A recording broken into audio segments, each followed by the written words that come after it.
Hello यूरियन, welcome back से Yadav classes guys.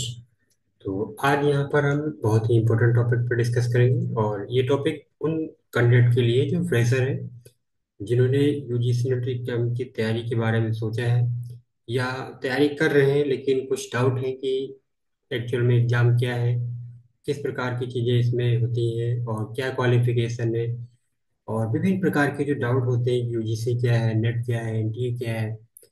इन विभिन्न प्रकार के डाउट्स को इस वीडियो के माध्यम से आज हम क्लेरिफाई करेंगे। ठीक है। और पूरी तरह से स्पष्ट हो जाएगा, आपके मन में कोई डाउट नहीं रहेगा। ये हमारी टीम है, आप देख सकते हैं। इन टीम के माध्यम से विभिन्न सब्जेक्ट में आपको एग्जाम की तैयारी करवाई जाती है यूजीसी नेट की। और आज इसी सब टॉपिक पे हम डिस्कस करने वाले हैं कि यूजीसी क्या है, एनटीए क्या है ना, और यूजीसी नेट क्या है। ये सब चीज़ें हम डिस्कस करेंगे। ये हमारी पूरी टीम है, जिसमें से अंकिता मैम आपको इंग्लिश में यूजी सेट की तैयारी करवाती हैं, मैं आपको हिंदी में, और काजल मैम और अन्य जो हमारा स्टाफ है, सीपी यादव सर बाइलिंगुअल पढ़ाते हैं। ये हमारा नंबर है, आप हमारे नंबर पे किसी प्रकार की जानकारी के लिए मैसेज कर सकते हैं। और ये ईमेल है, ईमेल पे आप ईमेल करके कुछ भी पूछ सकते हैं। अभी जो हमारे बैचेज हैं चल रहे हैं, रनिंग फॉर्म में है। और क्योंकि रिजल्ट आ चुका है, तो अगर आपने एग्ज़ाम दिया था और कुछ नंबर से क्वालिफाई नहीं हुआ है तो आप रजिस्टर कर सकते हैं। और क्योंकि अभी पर्याप्त टाइम है एग्ज़ाम होने में, तो आपको पूरा टाइम मिल जाएगा एग्ज़ाम को पढ़ने में, कवर करने में, समझने में, सिलेबस को सब कवर करने में। और विभिन्न प्रकार के जो एमसीक्यूज होते हैं, जो पीआईक्यूज होते हैं, थ्योरीज होती हैं, अन्य जो कंपाइल पीडीएफ दी जाती हैं, उन सबको समझने का, पढ़ने का अच्छे से टाइम मिल जाएगा, रिवीजन करने का टाइम मिल जाएगा। ठीक है। तो इन सभी बिंदुओं पे हम डिस्कस करते ही हैं। आज हम यहाँ पर जो इम्पोर्टेंट डिस्कशन करेंगे वो देख लेते हैं। इससे पहले ये हमारे सोशल मीडिया प्लेटफॉर्म है, अगर आप पहली बार आए हैं तो इनके बारे में अवेयर होना जरूरी है। ठीक है। टेलीग्राम पे बहुत सारी इंफॉर्मेशन पोस्ट की जाती है, अपडेट जो भी होती हैं जीसी नेट एग्जाम से संबंधित, और अन्य महत्वपूर्ण अपडेट, पीएचडी एडमिशन, अन्य महत्वपूर्ण वैकेंसी आदि चीजें से पोस्ट की जाती है। इंस्टाग्राम पे भी विभिन्न प्रकार की अपडेट पोस्ट की जाती है, यूट्यूब पे भी बहुत प्रकार के सभी प्रकार की वीडियो आती है। तो अगर आप पहली बार हमारे सोशल मीडिया प्लेटफॉर्म के बारे में अवेयर हो रहे हैं तो इन सबको फॉलो कर लीजिए। ठीक है। ये फेसबुक पेज है, फेसबुक पेज पे विभिन्न प्रकार के जो रिजल्ट से संबंधित और अन्य महत्वपूर्ण जो नोटिफिकेशन होती है यूजीसी की, वो शेयर की जाती है। ज़्यादा देर न करते हुए मैं सीधे अपने टॉपिक पे आता हूँ, डिस्कशन पे। और ये आप हमारे बारे में देख सकते हैं, 99.49% के साथ जीआरएफ क्लियर है। और अन्य सभी चीज़ों के बारे में आप इस पीडीएफ के, इस जो है पोस्टर के माध्यम से आप समझ सकते हैं। ठीक है। अगर आप इस चैनल पर पहले से ही आते रहते हैं तो आप हमारे बारे में जानते होंगे। अगर आप पहली बार आए हैं तो ये देख सकते हैं। ठीक है। अब आइए हम डिस्कस करते हैं उन महत्वपूर्ण छोटे छोटे बिंदुओं पे जो अक्सर डाउट पैदा करते हैं। अक्सर डाउट की वजह से बच्चे कंफ्यूजन में रहते हैं कि एक्चुअल में एंट्री क्या है। तो बहुत सारे एग्जाम भारत सरकार द्वारा आयोजित किए जाते हैं, और इन एग्जाम को करवाने के लिए एक राष्ट्रीय स्तर पर एजेंसी बनाई गई, जिसे हम नेशनल टेस्टिंग एजेंसी के नाम से जानते हैं। इसी को हम शॉर्ट में एनटीए कहते हैं। ये एक स्वतंत्र और स्वायत्त आत्मनिर्भर परीक्षण संस्थान है जो 2017 में बनाया गया। किसके अंतर्गत काम करता है? तो शिक्षा मंत्रालय, भारत सरकार के अंतर्गत ये कार्य करती है। और ये जो संस्था है, सोसाइटी रजिस्ट्रेशन एक्ट, जो एग्जाम में कई बार पूछा जाता है, इसी के तहत ये कार्यरत है। और इसका जो उद्देश्य है, कुशल, पारदर्शी और अंतर्राष्ट्रीय मानकों के अनुरूप परीक्षाओं का संचालन करना। तो ये सब जिम्मेदारी इसको दी गई है, जिसमें प्रमुख रूप से उच्च शिक्षा संस्थानों में प्रवेश के लिए जो योग्यताएं होती हैं उनका आकलन करने की जिम्मेदारी एनटीए को दी गई है। ठीक है। तो यहाँ से आप एनटीए के बारे में देख सकते हैं। उपरोक्त के अलावा ये समझ लेते हैं कि एनटीए यूजीसी नेट क्यों कहा जाता है। तो विश्वविद्यालय अनुदान आयोग, जिसके बारे में हम आगे जानेंगे, तो इस आयोग ने एनटीए को यूजीसी नेट यानी कि यूजीसी नेट की परीक्षा जो आप देते हैं उस परीक्षा को आयोजित करने का कार्य दे दिया है।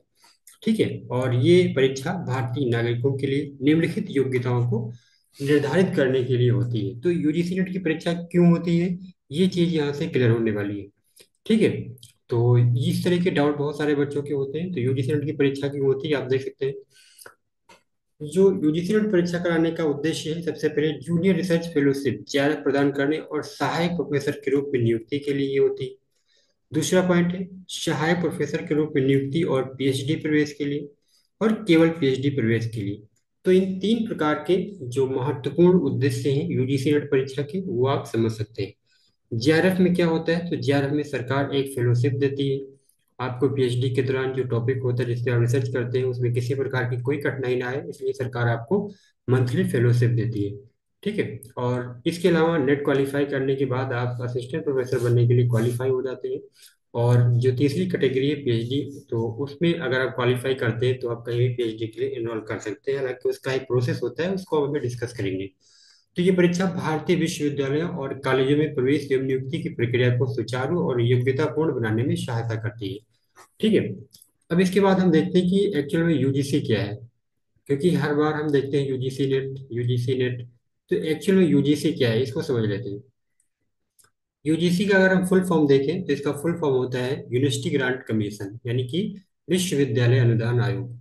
इसकी स्थापना की बात करें तो शिक्षा मंत्रालय के अंतर्गत इसकी स्थापना की गई है। उच्च शिक्षा विभाग का एक निकाय है।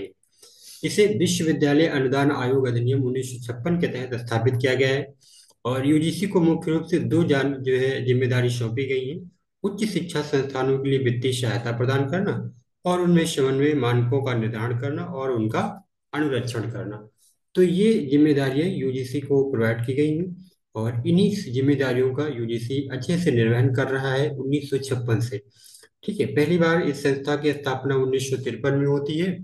और इसके बाद 1953 के बाद 1956 में इसे जो है संसद के अधिनियम द्वारा इसे पूरी तरीके से अधिनियमित कर दिया जाता है। ठीक है। तो इस प्रकार हम देखते हैं कि 1956 से ये संस्था काम कर रही है।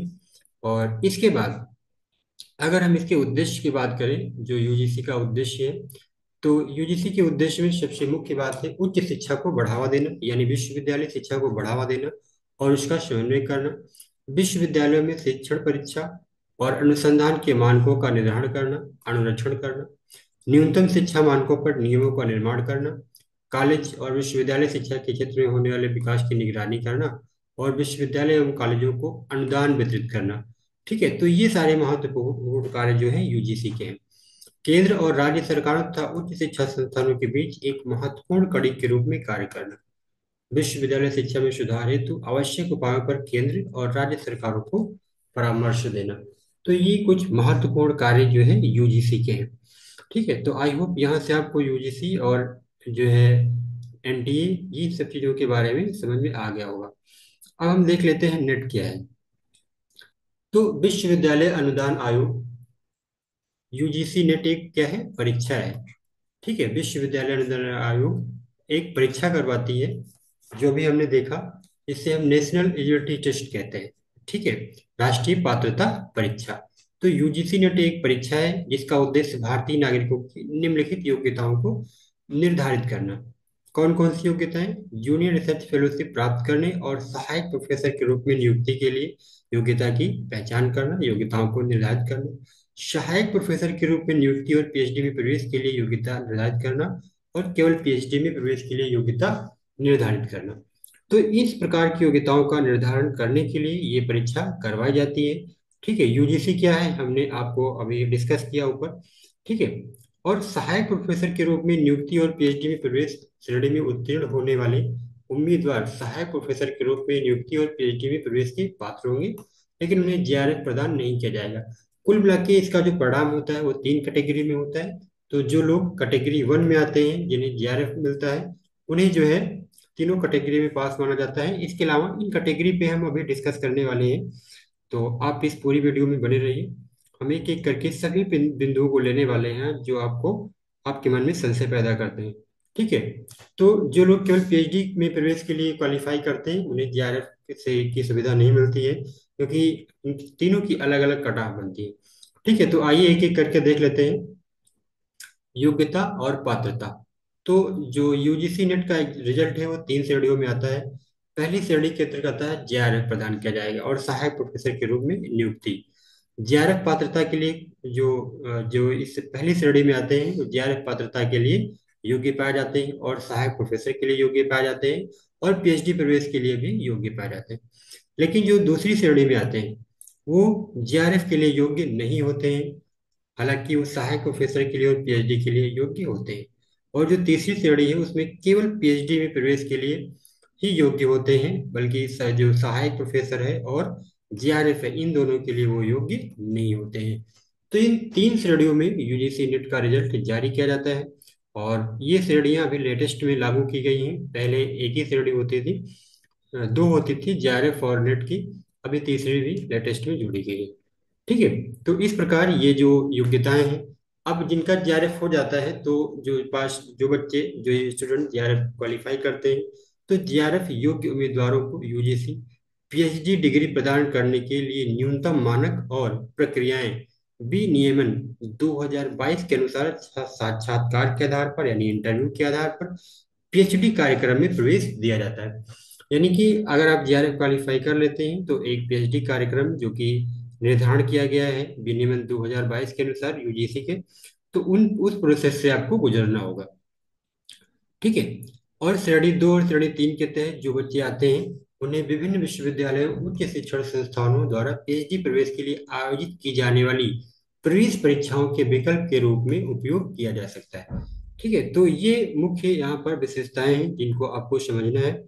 और श्रेणी 2 और श्रेणी 3 के अंतर्गत जो स्टूडेंट क्वालिफाई करते हैं, यूजीसी नेट में प्राप्त अंकों का भारांक उसमें 70% होगा।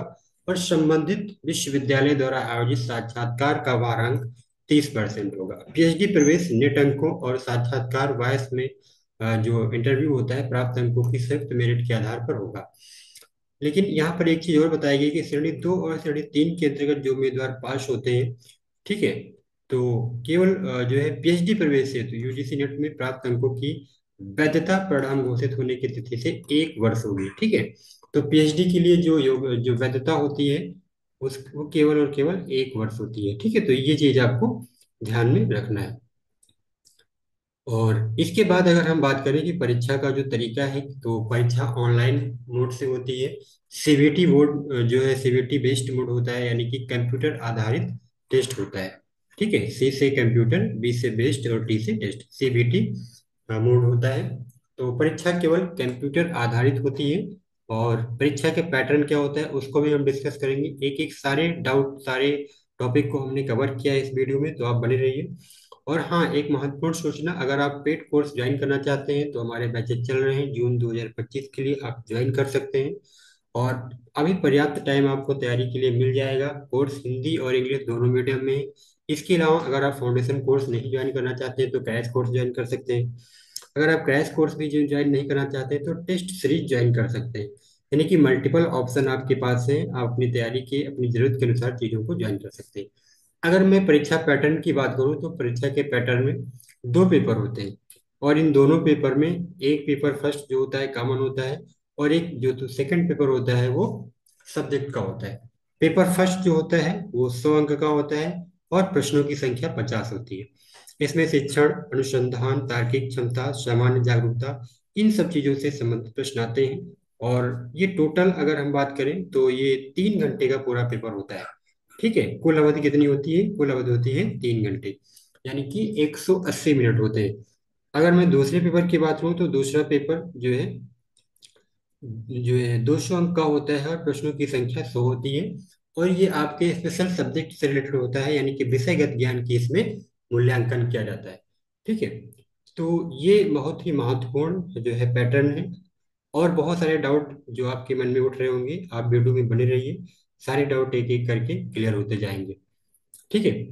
अगर हम बात करें कि सिलेबस की, कि सर सिलेबस कहाँ से डाउनलोड करें, तो इसके लिए मैंने वेबसाइट यहाँ पर दे दी है। इस वेबसाइट पे आप जा करके सिलेबस को डाउनलोड कर सकते हैं। जिस भी विषय में आप तैयारी कर रहे हैं, सिलेबस को डाउनलोड कर सकते हैं। पेपर 1 का सिलेबस भी यहाँ पे मिल जाएगा। इसके बाद अगर हम बात करें कुछ महत्वपूर्ण अन्य पॉइंट जो अक्सर डाउट होता है बच्चों को, उसमें से है प्रश्न पत्र का माध्यम। तो प्रश्न पत्र के माध्यम की अगर हम बात करें तो केवल अंग्रेजी और हिंदी ही होता है, भाषा विषयों को छोड़कर। ठीक है। ऑनलाइन आवेदन पत्र भरते समय उम्मीदवारों को इस बात का ध्यान रखना होगा कि प्रश्न पत्र के माध्यम का विकल्प सावधानी पूर्वक चुनें, क्योंकि एक बार अगर आपने चुन लिया तो बदला नहीं जा सकता। उम्मीदवारों को उसी माध्यम में उत्तर देना होगा जिस माध्यम को उन्होंने आवेदन पत्र में चुना है। ठीक है। यदि किसी प्रकार की तो कोई त्रुटि प्रश्न में पाई जाती है या कोई अस्पष्टता होती है, तो अंग्रेजी माध्यम का जो संस्करण होता है वो अंतिम रूप से मान्य होगा। और इस संबंध में कोई भी निर्णय जो अंतिम होगा वो एनटीए के द्वारा लिया जाएगा, यानी कि नेशनल टेस्टिंग एजेंसी के द्वारा लिया जाएगा। ठीक है। तो इस एजेंसी का रोल आप लोग समझ सकते हैं। राष्ट्रीय स्तर पर ये एजेंसी लाई गई है, बहुत जो है सोच समझ के फैसला लिया गया है। इस एजेंसी को बहुत सारी जिम्मेदारियां दी गई हैं और अंतर्राष्ट्रीय मानकों को ध्यान में रखते हुए एजेंसी तैयारी करवाती है। अब हम निगेटिव मार्किंग की बात कर लेते हैं। ठीक है, तो यहाँ पर कोई निगेटिव मार्किंग नहीं है, there is no negative marking. ठीक है, प्रत्येक प्रश्न पत्र देने के लिए आपको एक सही विकल्प चुनना होगा और चार ऑप्शन होंगे उसमें से, और हर प्रश्न के लिए आपको 2 अंक मिलेंगे। ठीक है, प्रत्येक सही उत्तर के लिए आपको 2 अंक दिए जाएंगे। ठीक है, जो प्रश्न आपने उत्तर नहीं दिया है, प्रयास नहीं किया है, समीक्षा के लिए चिन्हित किया है, उसका कोई अंक आपको नहीं मिलेगा। ठीक है, तो आपको ये ध्यान रखना है कि कोई निगेटिव मार्किंग नहीं है। ठीक है, ये सभी तरह के डाउट, जो मैक्सिमम डाउट थे, हमने लिए हैं। अगर इन सब के अलावा किसी प्रकार की कोई जानकारी आपको चाहिए तो कमेंट बॉक्स में आप मैसेज करके जरूर बताएं। और जो है पेड कोर्स को आप ज्वाइन कर सकते हैं, वहाँ हम डिटेल से सभी बिंदुओं पर चर्चा कर लेंगे। ठीक है, और पर्याप्त समय है अभी। और तब तक के लिए आप बने रहिए हमारे चैनल पे। Thank you so much watching the video.